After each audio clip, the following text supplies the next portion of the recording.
Well, I think progressive disease remains an unmet challenge. There's some encouraging early data that led to approval for Ocrelizumab.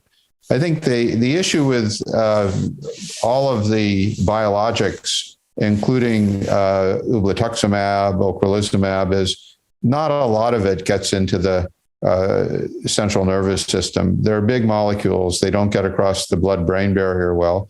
There's a trial with Roche to give higher doses. There's people have tried to give anti-CD20 within the spinal fluid.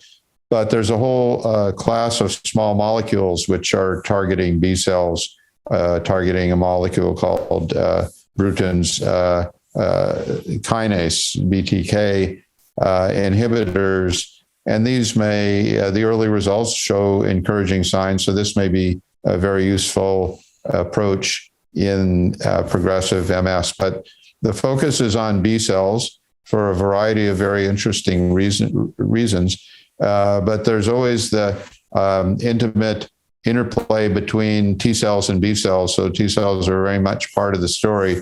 But the fact that EBV infects B cells and that the most prominent therapies are antibodies targeting the B cell makes sense. One other thing we saw in our own research at Stanford was for over 50 years, it's been known that there are what are called oligoclonal antibodies made within the spinal fluid.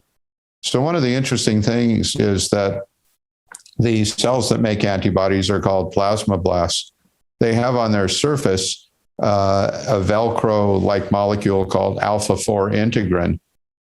Once they get into the central nervous system, they have far less alpha-4 integrin on their surface.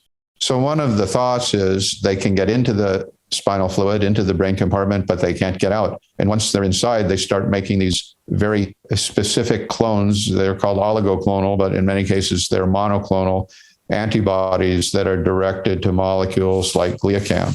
So there are ways of preventing the plasmablasts from getting in. So I think it's an exciting time for us researchers in MS, and hopefully something's going to pay off in a major way to really put MS in the rearview mirror if we could do it.